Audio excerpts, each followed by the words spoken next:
Hola, es un placer para mí acompañarlos a través de este espacio el día de hoy para darle continuidad a la materia de orientación y convivencia. Mi nombre es la doctora Yexi de Pablo, médico psiquiatra, especialista egresada a la Universidad de los Andes.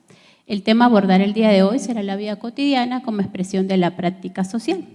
Estaremos abordando su definición, las características, el vocabulario que se emplean día a día y también otros indicadores como el respeto, la honestidad, la responsabilidad y también indicadores de abuso e intolerancia. Entre ellos encontramos un patrón de sumisión y dominio que es conocido como el bullying. Entonces vamos a definir qué es la vida cotidiana y tenemos que ella se refiere al día a día común de las personas. Esto indica que en ellos se desarrollan actividades rutinarias en la vida de un individuo. Ella se va a presentar con espontaneidad, lo cual va a involucrar costumbres y comportamientos que son naturales en el entorno de la persona. Para dar un ejemplo más o menos de qué es la vida cotidiana, podríamos decir que es lo que realizamos día tras día, y entre ellos tenemos que sería el despertarnos, desayunar, ir a realizar cualquier actividad docente o académica, luego regresar a nuestros hogares, almorzar y practicar cualquier otra actividad en el horario de la tarde, ver televisión, jugar o practicar con nuestros amigos y luego cenar y acostarnos. ¿Qué saldría de la vida cotidiana? Por ejemplo, si en este caso algún adolescente se enferma y debe acudir a una consulta médica.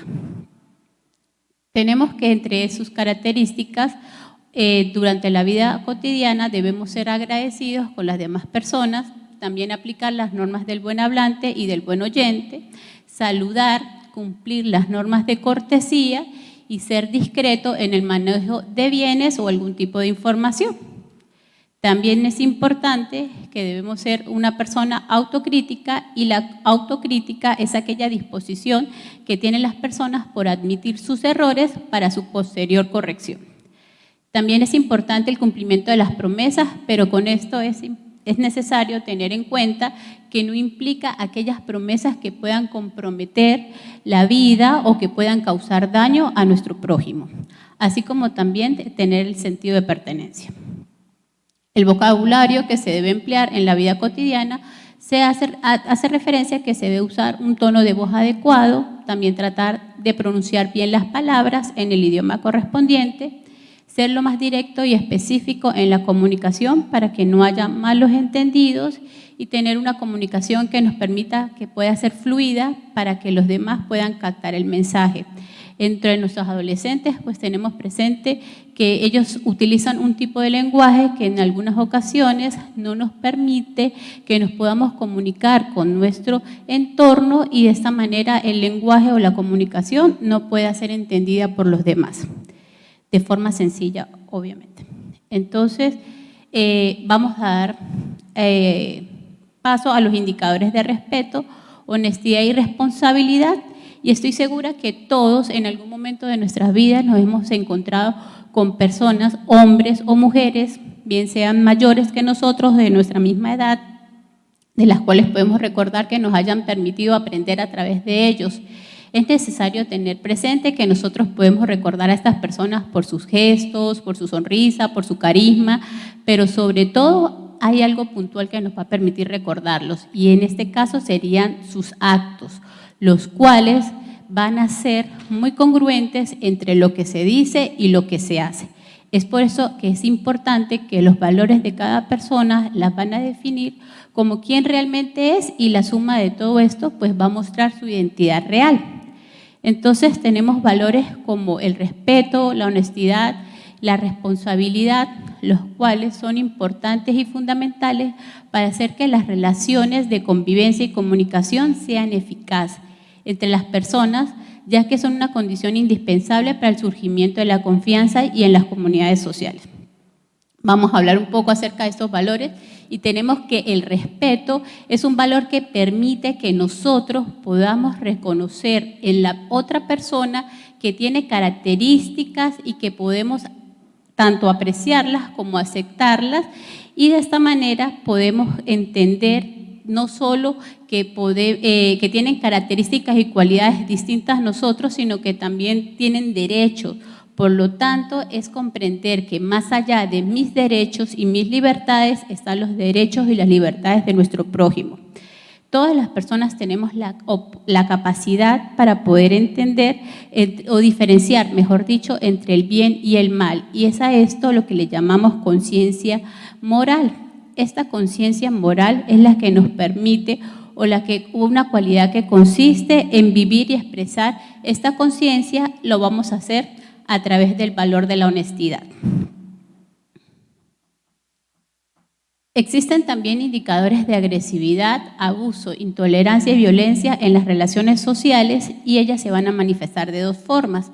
Una puede ser a través de las personas que son demasiado tímidas y que en este caso pues, son personas que podemos notar que se tratan de aislar o tratar de tener una conducta o desafiante o negativa frente a la sociedad o el entorno laboral o educativo. Y también tenemos las personas violentas, que se puede otra forma de manifestarse, y en ella tenemos que son personas que tienden a agredir a los demás sin importarles o tener ningún sentido de empatía con los mismos. En los adolescentes tenemos un fenómeno que desafortunadamente está afectando a nuestra población y en esto tenemos que es el bullying. El bullying es una forma de violencia entre pares, entre los estudiantes, que se puede dar bien sea en el ambiente educativo o fuera del mismo. Tenemos que el bullying es una forma de discriminación de unos estudiantes o bien sea de uno hacia otro o de un grupo hacia otro grupo y que son bien sea por sus características o por su forma de vida. ¿Cómo se va a manifestar el bullying? El bullying se manifiesta en comportamientos o conductas repetidas y abusivas y que no va a tener más allá que la intención de hacer daño por parte de una o varias personas hacia otra que no es capaz de defenderse a sí misma. La situación del bullying es presenciada por observadores o testigos. Y esta se puede definir de diferentes formas o se puede manifestar de diferentes formas. Entre ellas están las de tipo verbal, las de tipo físico, psicológico, de índole sexual, material o cibernética. Para que exista el bullying es necesario que existan tres elementos. Entre ellos tenemos lo que es la víctima, el victimario y los testigos. Posteriormente vamos a ir abordando cada uno de ellos. El bullying va a afectar a toda la comunidad educativa y él va a deteriorar la convivencia. Tiene consecuencias negativas en el bienestar, desarrollo y el ejercicio de los derechos de nuestros niños, niñas, adolescentes y jóvenes estudiantes. Por todo lo anterior podemos decir que el bullying es una violación de los derechos tanto de los niños como de las niñas y de los adolescentes. Entonces, ¿cuáles son las condiciones para que se cree o para que se dé el bullying? Tenemos que para que una situación de violencia responda al concepto de bullying, se deben presentar las siguientes características. En este caso, la primordial es que sea intencional. En este caso, que él o la joven tenga la intención de causar dolor o sufrimiento en el otro. La relación desigual o en el desequilibrio de poder es una forma en que la víctima se percibe como alguien vulnerable y desprotegida, además que no va a presentar o no va a tener los recursos necesarios para poderse defender tanto del agresor o la agresora. Este evento se debe de hacer o se debe manifestar de forma repetida y de forma continua. Esto quiere decir que no se puede considerar un evento de bullying aquel que se haya manifestado de forma aislada o en una sola ocasión. Es un evento que debe estar continuo, de forma, como ya lo hablamos, que se vaya dando poco a poco, día tras día, en nuestra vida cotidiana. Y que esta se da en relación de pares o iguales. Eso quiere decir que se da entre los mismos estudiantes. Ahora bien, como les decía, es importante mencionar cada uno de los elementos y entre ellos tenemos el estudiante que es el violentado o la víctima y tenemos que en este caso el estudiante que es violentado y se encuentra en la posición de víctima puede poseer algunas características que lo hacen diferentes al resto del grupo. Entre ellos tenemos características físicas como el color de su piel, el color o el tipo de su cabello. También tenemos su peso, su talla. Es importante también que existen otras características como su hobby, la música que escucha, su forma de vestir, su nacionalidad, incluso su identificación en cuanto al género. Todas estas características pueden verse sumadas para ser como el blanco perfecto para el victimario que practica el bullying. Bueno, la víctima va a tener consecuencias en varias esferas de su vida. Entre ellas tenemos un impacto en cuanto a su salud física y podemos tener que en la víctima puede tener tantos trastornos del sueño como trastornos de la alimentación, además de problemas digestivos, dolor de cabeza y manifestar continuamente fatiga o agotamiento. Presenta también consecuencias psicológicas y entre ellas tenemos la inestabilidad emocional, los sentimientos de insatisfacción, miedo, desconfianza en sí mismo y la inseguridad.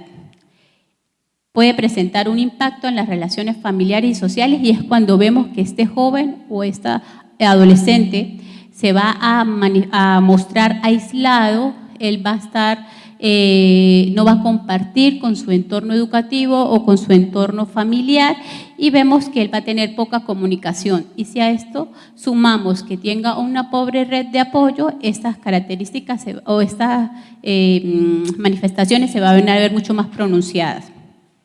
Consecuencias en la vida escolar, tenemos que se van a presentar muchas, entre ellas tenemos la desmotivación, podemos ver que hay un desinterés o una falta de atención en las clases. Esto se puede ver o lo puede percibir el docente y es importante que todos los que estén como docentes ejerciendo que tengan atención frente a estas manifestaciones que se puedan presentar en el área educativa, puesto que ellos nos pueden hablar de que pueden estar ocurriendo situación de bullying en nuestro nivel educativo o en nuestra aula de clases. Tenemos que, entonces, las consecuencias de la vida escolar está la desmotivación, la falta de atención, también tenemos el bajo rendimiento escolar, la deserción escolar y el rechazo a este centro educativo. Existen también conductas que pueden presentarse y estas conductas van a ser extremas, aunque parezcan que puedan ser como exageración, estas se pueden presentar y en este caso podría ser la agresión de la víctima hacia sí misma o hacia el victimario, además también de autoinfligirse daño e incluso se pueden ver registradas que pueden ocurrir incluso hasta el suicidio en nuestros adolescentes. La culpabilización en este caso es como aquello que se va llevando el adolescente o el joven, el que va pensando que todo es culpa de él y que es él quien lo provoca, puesto que muchas veces en este entorno educativo o en la familia se comienza a señalar que es el adolescente quien está provocando estas situaciones de bullying. Por esto es importante tener presente que nosotros debemos mantenernos como una contención tanto familiar como en el nivel educativo. El estudiante que violenta, en este caso sería el victimario, puede ser uno o puede ser un grupo y en este caso es él quien va a fomentar el bullying. Tenemos que ellos van a tener unas características principales y es importante que nosotros podamos detectarlo. Ellos son personas que se burlan o que tienen una actitud excluyente o manipuladora. Este aspecto que voy a nombrar es importante tenerlo presente, puesto que esto nos puede permitir que este victimario pueda buscar ayuda psicológica y de esta manera se pueda lograr orientarlo, ya que es posible que haya sido testigo de algún tipo de violencia en el ámbito familiar, educativo y comunal. Por lo tanto, esta persona tiene una conducta errónea, pero que ha sido aprendida, que puede ser percibida la violencia como algo normal. Además de que estas personas tienen influencia sobre otras personas y por lo tanto siempre se pueden manifestar como líderes, para lo cual ellos tienen un poder validado dentro del grupo. Otra de sus características que podríamos mencionar es que esta persona es impulsivo, es confrontativo, él va a carecer de empatía y la empatía es necesaria dentro de todos para podernos establecer relaciones con nuestro entorno o con nuestros semejantes. Y además que él se le va a dificultar el autocontrol. Estos jóvenes van a tener dificultades para tolerar la frustración, además de que en realidad ellos no van a tener amigos. Ellos lo que tienen son seguidores, puesto que a cambio lo que van a prometer es que los pueden proteger al ser sus seguidores para no ser víctimas posteriormente. Como les decía, ellos no van a seleccionar la víctima al azar. Realmente son características que se pueden presentar en la víctima y que estos lo hacen un blanco para este tipo de victimario. ¿Cuáles consecuencias se podrían presentar en el victimario? Entre ellas tenemos que existe una confusión en sus valores morales y que no hay diferencia entre el bien y el mal. Además de que se puede practicar el ausentismo escolar, y lo cual puede dificultarles para el seguir las normas y además de aceptar la autoridad. En general, este tipo de victimarios o este tipo de el que va a ser como el promotor del bullying, él no va a afrontar sus responsabilidades y también va a presentar problemas de disciplina, que incluso puede llegar a la insensibilidad y a la falta de empatía. No va a sentir remordimiento por sus acciones en contra de sus compañeros, por lo cual se le va a dificultar comprender el sufrimiento que provoca. Esto es importante reconocerlo porque posteriormente puede llevar a conductas disociales en este joven. Y por último tenemos a los estudiantes observadores, que estos se pueden presentar de dos tipos. Están quienes apoyan al estudiante quien violenta y están quienes los reprueban. Ellos presentan algunas características entre sí y tenemos que el que apoya al estudiante que violenta reconoce y refuerza la acción del agresor, incluso los que pueden llegar a apoyar abiertamente, ellos no van a ver el impacto del daño que están ocasionando sobre la víctima, y tenemos que quien lo reprueba pero no hace nada, se sienten impotentes o sienten temor a ser víctima. Ellos tienen miedo a denunciar porque pueden pensar o pueden sentir que en algún momento pueden cambiar los roles y en este caso pasarían ellos a ser no solo los observadores sino las víctimas, por lo cual a ellos se les dificulta hablar o denunciar. Y en las consecuencias que se pueden presentar en los testigos es que se van a acostumbrar a la presencia y al espectáculo del bullying como un hecho cotidiano y aceptado. Pueden terminar creyendo que la violencia es una forma aceptada de relacionarse y que ellos en realidad también van a ser considerados como víctimas indirectas de la situación de bullying y pueden llegar a comportarse y manifestar, además de sufrir las mismas consecuencias del agresor o de la víctima. Y quisiera finalizar con esta frase: vamos por la vida dejando huellas y no cicatrices.